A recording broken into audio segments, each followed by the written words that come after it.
kita melihat peluang bahwa sebenarnya ada demand nih. Kalau kamu nggak punya passion, kamu nggak punya kepengen tahuan. Kalau nggak punya kepengenan tahuan, susah majunya. Kamu mungkin nggak perlu cash flow. Karena semua practically didanai oleh si konsumen.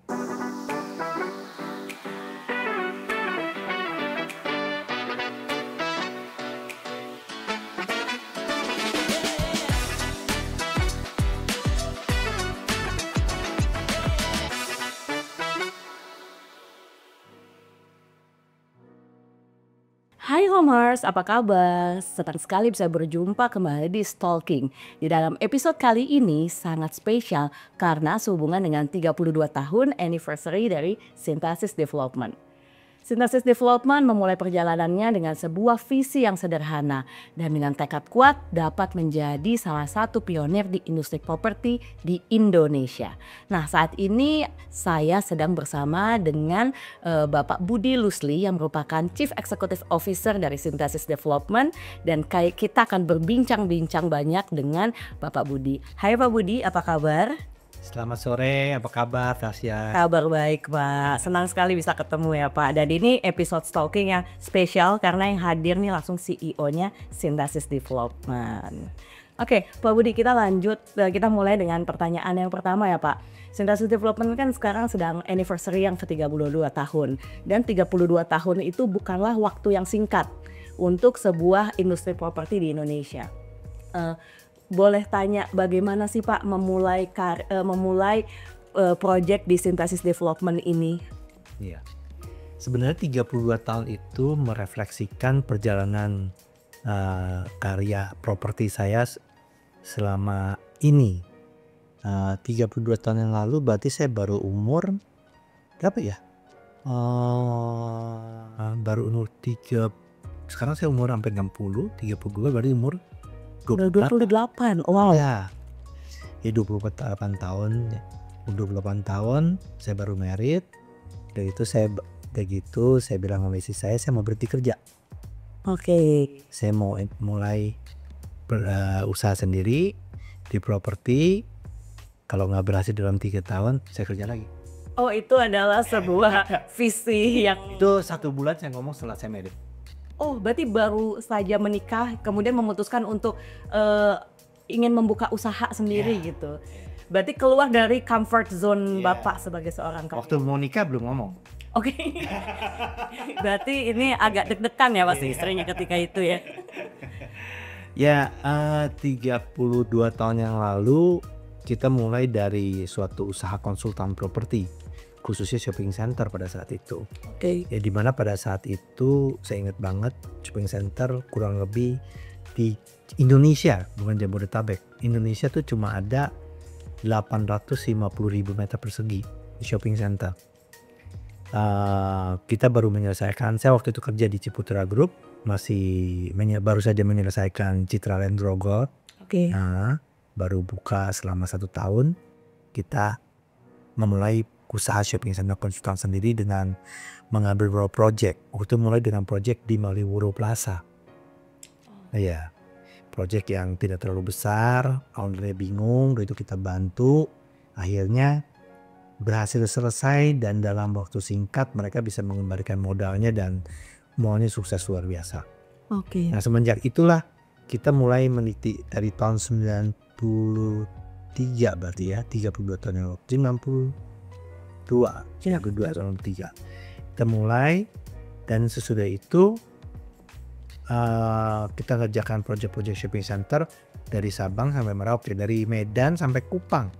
Oh, berarti bukan hanya di Jakarta saja tapi memang di luar kota. Dan waktu sebelum Krismon 97-98 kami tuh menghandle shopping center hampir 500.000 meter persegi dari Medan sampai Kupang. Berbagai project dari mulai cuma konsultan, leasing, lead leasing, terus shopping center management, sampai konsultansinya, desain dan lain sebagainya. Tiba-tiba Krismon. Ya betul. Begitu Krismon, semua kliennya hilang. Kita harus mengembalikan dana yang tenan-tenan yang kita udah ambil. Ya puji Tuhan, Tenan-tenan itu shopping center yang pemilik itu mau mengembalikan dana-dana itu kepada para tenan sehingga urusan beres. Oke. Tapi pada saat itu karyawan saya sampai 500. Karyawan di perusahaan yang Bapak bangun. Sampai 500. Oke, kemudian Ya, jadi kan kita mesti cari makan buat karyawan. apakah ada semacam layoff atau bagaimana cara Pak Budi menghandle? Ya waktu itu saya masih berprinsip pokoknya kalau pada saat Krismon kan practically di properti nggak ada kerjaan. Betul. Jadi pada saat itu saya berprinsip kalau dia keluar dan mendapat penawaran ke tempat yang lebih baik dan saya akan kondisinya akan menjadi lebih baik, saya izin adekku. Tapi kalau enggak, ya saya bilang ngapain keluar? Gitu. Ya puji Tuhan dari situ kita diberikan hikmat untuk boleh mencari ladang-ladang baru. Yang tadinya kita serve shopping center untuk cari tenant, pada saat itu kita balik, kita serve anchor tenant untuk cari lokasi. Dari disitulah kita mulai bantu. Waktu itu pada saat itu Kontinong, Carrefour sebelumnya membuka beberapa outlet di Pondok Indah, di Batu Plaza dan lain sebagainya. Itu kita juga bantu ada Superindo dan ada bantu QB dan lain sebagainya. Jadi kita balik. Nah, pada saat itu kita practically mulai melihat peluang karena tidak ada yang ngebangun. Padahal kita tahu ada demand dari retailer untuk tetap ekspansi. Kita melihat peluang bahwa sebenarnya ada demand nih yang harus kita fulfill. Yeah. Nah, dari situlah kita memberanikan diri mengambil komitmen atau membuat komitmen kepada para pemilik tanah atau pemilik bangunan-bangunan yang terbengkalai untuk kita isi dengan penyewa-penyewa. Contohnya yang di dekat Sarinah belakang itu dulu ada QB, Work Plaza, ya. Nah itu kita yang isi. Itu ada lagi di Pondok Indah, di Cakung dan lain sebagainya. Nah tapi yang terbesar komitmen yang kita ambil itu adalah Plaza Semanggi. Itu tahun 99 kita back kontrak. Pada saat itu Plaza Semanggi mungkin satu-satunya power crane yang ada di Indonesia yang jalan. Yang lain benar yang jalan. Ya, dan konsepnya juga cukup unik ya Plaza Semanggi karena ada balai sarbininya juga di situ. Tapi ya mengerjakan proyek di tengah kesulitan finansial seperti itu juga penuh tantangan. Artinya kita kan juga bukan pengembang besar. Waktu itu siapa Budianto Lusli dengan teman-teman ini bisa menginisiasi proyek, memproposal ke para veteran untuk bisa mendapatkan proyek itu. Kita di tender dengan beberapa konsultan lain. Bukan investor lain. Kita kan jadi investor ya jujur. Oh ya ketika itu. Ya, jadi investor. Nah kita ngajak Pak Hari Darmawan yang kita udah kenal lama dari Matahari untuk sama-sama invest di proyek Plaza Semanggi ini. Nah ada 2 besar konglomerat masuk juga. Nah pada saat tender proses itu tiba-tiba satu konglomerat kena masalah BLBI. Jadi para veteran bilang, wah ini nggak benar. Hampir dua-duanya kena lah BLBI. Jadi kita menang. Change untuk menangnya lebih Jadi besar. menang. Dan menang akhirnya. Menang. Tapi tetap dengan kemampuan Pak Hari Darmawan pada saat itu yang juga udah berkurang untuk invest. Ini project juga berjalannya pelan. Nah jadi kita butuh mengundang orang-orang lain. Jadi memang mengerjakan proyek itu memang banyak seninya, bukan cuma hanya kemampuan, tapi juga kemauan untuk berbagi sama yang lain, kemauan untuk ya share risk, share opportunity, share profit juga. Jadi kita mengundang banyak tuh. Mula-mula datanglah Pak Hendro dengan Pak Ginawan dari Pico Group dan dari Istana Group. So dari itu mereka mengajak lagi Pak Trihatma dari Podomoro Group masuk. Begitu setelah masuk kita menyelesaikan proyek Plaza Semanggi tahun 2003 buka. Udah gitu udah lama kemudian Lipo masuk. Ya James Liadi. Sampai dengan itu saya tetap jadi CEO-nya Plaza Semanggi. Nah Ya seru lah dengan para pemegang saham yang berkarakter berbeda-beda seperti itu memimpin project dan shopping center dan juga gedung kantor di tengah segala lika-likunya. Ya memang kamu tadi bilang kan ini hasil dari suatu visi Sederhana. Dari modal nekat ternyata. modal nekat, iya kan? Modal modal nekat lah sebenarnya. Iya, di usia yang masih muda loh. Saya masih muda dan itu, tapi kalau menurut saya ada satu faktor lagi memang, yaitu faktor campur tangan Tuhan. Nah, ya kita doakan semua usaha kita ya supaya kita berusaha yang terbaik, tapi Tuhan juga yang berkati. Betul sekali. Nah, jadi sampai dengan Project Plaza Semanggi selesai, kita juga diajak mendevelop rate-nya Lipo dengan gabungan 7 mall. Nah, itu kita juga, saya juga, jadi dari kesempatan demi kesempatan banyak hal yang saya pelajari gitu. Yang tadinya cuma ngertinya marketing, consultant, shopping center, manajemen shopping center, terus masuk ke finance, masuk ke project, property management, segala macam. Jadi banyak sekali yang dipelajari karena diberikan kesempatan. Intinya adalah curiosity, keinginan tahuan. Nah, itu memang yang saya lihat, passion dan curiosity itu gak bisa dipisahin. Kalau kamu gak punya passion, kamu gak punya kepengen tahuan. Kalau gak punya kepengenan tahuan, susah majunya. Yeah. Nah, jadi memang dengan kepengen tahuan, ya kamu belajar untuk work extra mile. Jadi untuk berjalan lebih jauh daripada yang seharusnya. Ya kadang-kadang ya menembus batas-batas pekerjaan yang sebenarnya udah dideskripsikan oleh HRD atau apa.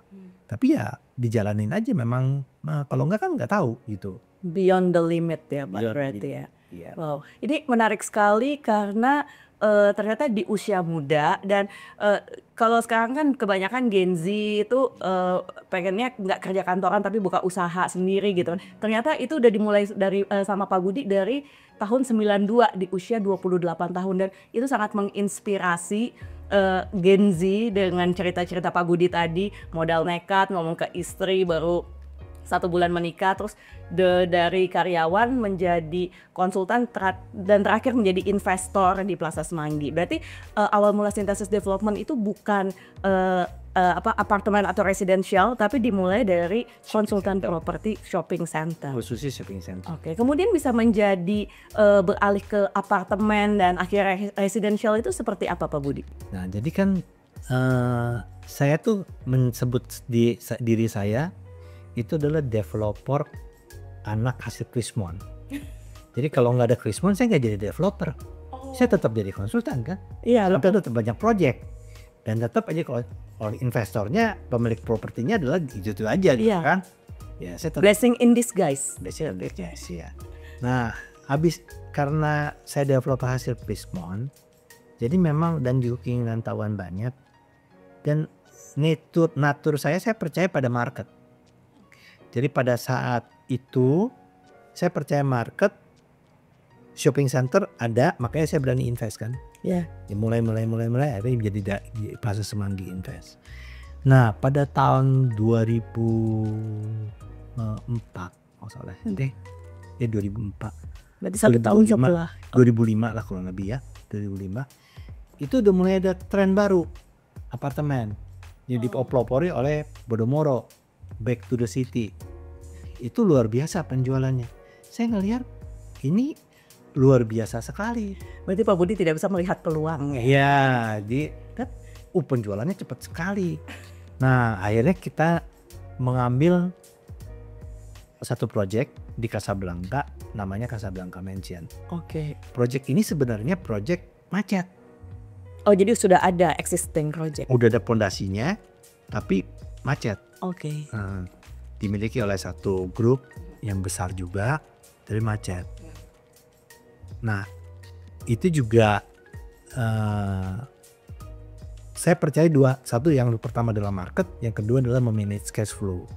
Nah cash flow-nya kita kelola sedemikian rupa sehingga practically apabila penjualan itu cepat, itu kita bisa bermodalkan tidak terlalu besar, bahkan kecil sekali. Oke. Nah, untuk akuisisi tanahnya dan lain sebagainya, ya seru banget lah itu project. Seru banget, udah gitu kita ambil dan dalam waktu singkat penjualannya meledak, udah gitu habis dan kita nyelesain pembangunannya dan kita bisa deliver pada waktunya. Berarti sesuai intuisi Pak Budi bahwa dengan modal kecil bisa jadi bisa laku dan bisa mendapatkan untung banyak, itu beneran terjadi ya Pak? Iya, karena apartemen itu project high risk. High risk tapi high profit. High profit. Ya, selama turnover itu kenceng, ya, kamu mungkin nggak perlu cash flow karena semua practically didanai oleh si konsumen. Nah, cuma kalau kita merefleksikan kondisi apartemen today, itu akan jadi kayak bumi dan langit. Berbeda dengan Banget. market yang sekarang. Sehingga pada saat itu banyak orang nggak ngerti. Nah, pada saat itu banyak orang latah, banyak ikut-ikutan, tapi kuenya besar pada saat itu. Nah, sehingga masih tetap bisa keabsorb. Tapi karena lama-lama semua orang pada bikin, akhirnya jadi oversupply. Iya, oversupply. Dan kondisi sekarang menjadi udah high risk tidak high profit. Iya betul. Sehingga banyak yang macet ya. Banyak yang macet. Apartemen. Kalau zaman dulu tuh berjualan apartemen, apakah harus ada show unitnya juga kah Pak atau seperti apa? Waktu pertama kali kita mulai, itu practically kita cuma buka tenda. Even nggak ada market atau show unit atau ada? Market ada, show unit belum kelar. Oke.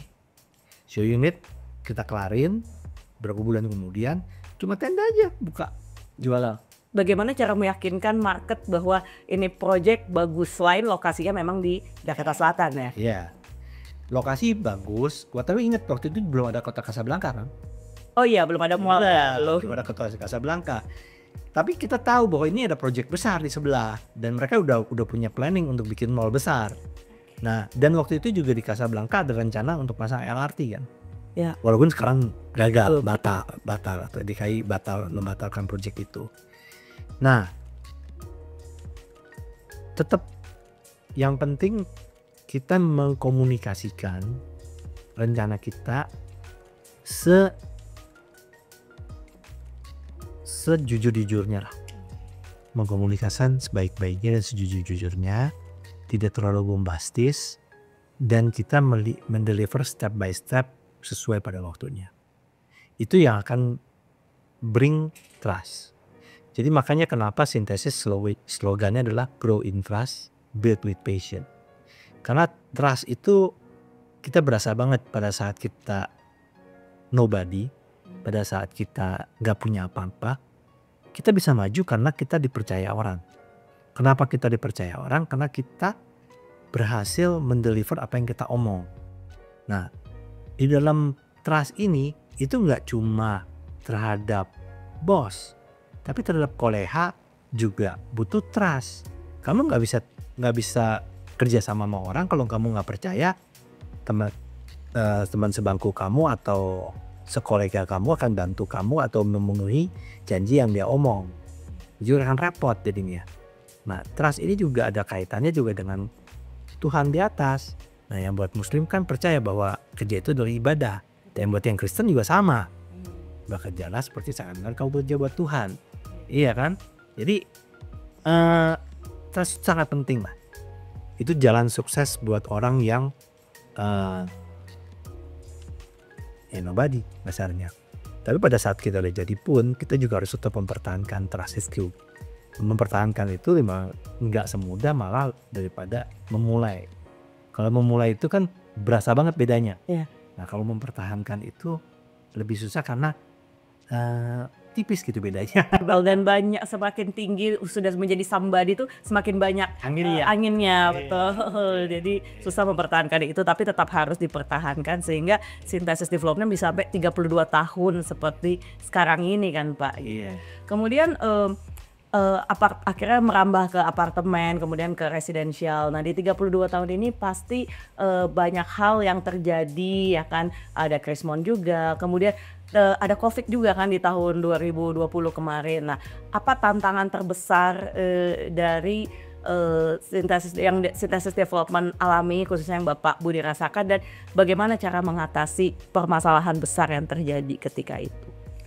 Waktu Krismon itu kita malah sebenarnya lagi seru-serunya berkembang. Yes. Karena kita turn around dari yang namanya consultant base menjadi investment base. Nah pada saat itu kita berubah dan lagi seru-serunya berkembang. Nah, cuma pada saat itu memang kita tidak mendefine diri kita sebagai sintesis. Masih kita kebanyakan karena masih nobody, kita masih dipercaya orang. Ya, orang mempercayakan kita untuk memimpin project. Untuk kita boleh ikutan saham di perusahaan itu. Nah, tapi untuk kita mendeklar bahwa kita adalah sintesis itu baru nanti sesudah kemudian. Nah, baru pada sebenarnya project dan setelah Casablanca mention masih banyak project-project apartemen lain sebelum akhirnya sintesis memulai dengan project sintesis dengan brand sintesis dengan project Basura City. Oke. Nah kalau tantangan paling berat itu adalah tantangan yang kita hadapi pada saat menjelang COVID dan sesudah COVID. Apa itu tantangannya yang terbesar? Tantangan yang terbesar adalah berubah arah market apartemen. Berubah arah yang tadinya market apartemen bisa Jabodetabek sekitar 30.000 35.000 unit setahun primary market, tiba-tiba hilang. Tiba-tiba cuma tinggal ya paling sekitar 2.000 unit setahun. Wow. Cukup jauh. 2.000 3.000 unit setahun. Today juga ke tahun ini juga paling cuma 1.000 setahun. Tiba-tiba hilang. Nah, kenapa bisa hilang? Karena oversupply. Nah, kenapa bisa hilang? Begitu karena oversupply, banyak developer yang tidak bisa deliver. Akibatnya trustnya hilang terhadap project apartemen ini. Nah, terus apalagi yang menyebabkan dia hilang? Cost pembangunan semakin makin mahal. Requirement dari government semakin berat. Nah, jadinya akibatnya kenaikan biaya harganya juga semakin cepat. Nah, karakter apartemen beda banget sama rumah. Kalau apartemen ya simplicity is the number one. Yang number two biasanya dekat sama kehidupan kamu. Ya kalau kehidupan kamu seputar Serpong ya tinggal di apartemen Serpong. Kalau tinggal ya supaya kehidupan kamu seputar di CBD ya carilah dekat-dekat CBD. Karakternya adalah yang paling berbeda adalah harganya itu untuk naik sesudah dia jadi kemungkinannya semakin lama semakin sulit. Nah, karena kalau gedung itu kan ada umurnya. Iya. Nah, dia akan depresiasi. Tapi apartemen itu selain dipakai kalau sebagai produk investasi dia punya yield jauh lebih bagus dari rumah. Kalau disewakan pasti dia akan sangat rendah lah ya rumah. Walaupun kenaikan harganya akan lebih pasti. Berarti kalau apartemen tuh kebanyakan orang yang beli memang untuk diinvestasikan ya Pak? Ya, kecuali dia pakai karena simplicity. Ya. Dia datang sama kehidupannya, dia pengen lebih simple. Banyak sekali orang tua yang pindah justru dari rumah ke apartemen. Karena ngurus rumah makin susah. Iya betul. Udah tinggalin cuma berdua. Ya. Akhirnya tinggal di apartemen. Dia jual rumahnya, dapat uang banyak.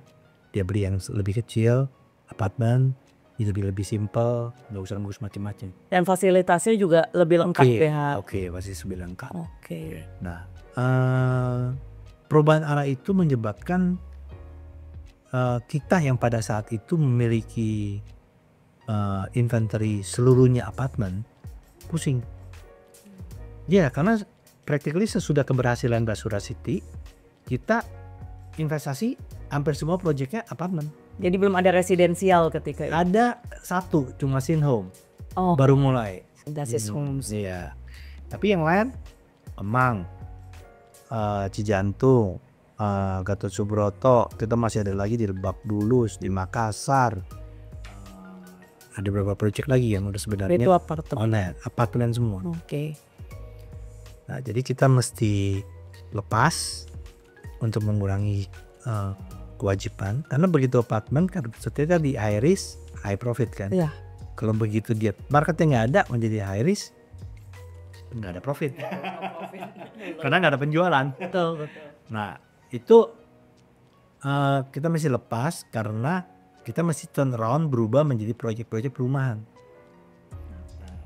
Puji Tuhan sampai dengan tahun 2024 ini practically kita punya kewajiban di perumahan hampir selesai semua. Cuma tinggal yang di Cijantung lagi under construction. Hopefully tahun depan pertengahan kita bisa deliver. Sesudah itu semua proyek yang lain adalah perumahan. So setelah itu baru beralih gitu ya perumahan. Oke, nah kemudian kalau tadi ada masa-masa sulit gitu dan ternyata masa sulitnya itu pada saat COVID dan setelah COVID ya Pak. Tapi pasti juga ada project yang ikonik dan fenomenal yang membuat nama Synthesis Development ini besar. Kira-kira tuh project apa Pak dan kenapa bisa sampai se-ikonik dan se-fenomenal itu? Iya. Emang kalau mau dibilang ya menurut saya sih yang membuat nama Synthesis mendadak besar tuh Basura City menurut saya. Kita memang ikut di Kalibata City, bahkan kita sebenarnya adalah tim yang menjalankan lah hari-harinya di Kalibata City. Tapi pemegang saham terbesar adalah Podomoro. Oke. Ya. Tapi sesudah itu kita akan mulai sendiri project di Basura City dan itu kesuksesan yang luar biasa besar juga buat kami. Karena itu tahun 2011 2014, 2015 selesai penjualan. Wow. 3-4 tahun untuk 7.000-an unit pada saat itu dimasuk luar biasa. Tidak sefenomenal Kalibata. Betul ya. Kalibata itu 14.000 unit mulai dari tahun 2008, 2011, 2012 selesai. Wow. 14.000 unit. Itu ketika masih high risk, masih high demand ya. Iya, high demand. Oke. Kemudian dan Basura ketika itu memang sudah ada mallnya juga kan Pak atau berbarengan gitu. Oh bareng ya. Dan aku ingat banget dulu tuh Basura City itu adalah pasar gembrong. Betul. Karena dulu kampusku di Atmajaya kalau lewat tuh pasar gembrong tiba-tiba ada apa nih hoarding ya tiba-tiba dan ternyata ada apartemen Basura City nih. Dulunya kumuh banget ya. Iya betul. Ada 2.500 okupan tuh pada saat itu. Okupan yang kita masih beresin, ya puji Tuhan tidak ada gejolak yang terlalu luar biasa kan. Kamu kan diawat tiap hari kan. Tiap hari. Iya dan akhirnya jadi semegah sekarang Basura City dan penjualannya juga ternyata luar biasa. Oke ya Pak ya, oke. Kemudian kita tadi udah mendengar hal-hal yang luar biasa dari Pak Budi dan sangat insightful bagi Gen Z gitu ya. Ada nggak sih Pak pesan-pesan untuk para developer muda gitu yang mungkin sedang baru mulai terjun ke dunia properti atau tertarik nih untuk terjun ke dunia properti begitu mendengar cerita Pak Budi. Cuma kan market tahun 92 sama tahun 2024 ini berbeda. Kira-kira apa nih Pak pesan yang bisa disampaikan untuk Gen Z, Gen Y di luar sana? Ya jangan pernah takut untuk mencoba. Jangan pernah takut untuk mencoba, jangan pernah takut untuk bertanya atau meminta. Dalam artian ada satu buku dulu yang saya baca adalah di properti itu waktu kamu mau beli suatu investasi tanah atau apa, kamu boleh propose sebisanya kamu. Jangan pernah membatasi diri bahwa oh penawaran kamu nih aneh nih, orang bisa ketawain. Ya nggak apa-apa, minta aja. Kadang-kadang waktu dan opportunity ada di pihak kamu, sehingga itu bisa diterima dan bisa dijalankan sesuai dengan rencana kamu. Oke, ya betul betul. Berarti, jangan pernah takut mencoba, percaya sama, opportunity dan berkat dari Tuhan tuh pasti selalu ada ya, luar biasa. Oke, terima kasih banyak Pak Budi yang sudah memberikan, hal yang sangat menarik dan, membuat kita semua jadi tahu banyak tentang perjalanan Synthesis Development 32 tahun ini. Oke, Homers kalau gitu kita sudahi dulu podcast hari ini. Terima kasih banyak, sampai jumpa.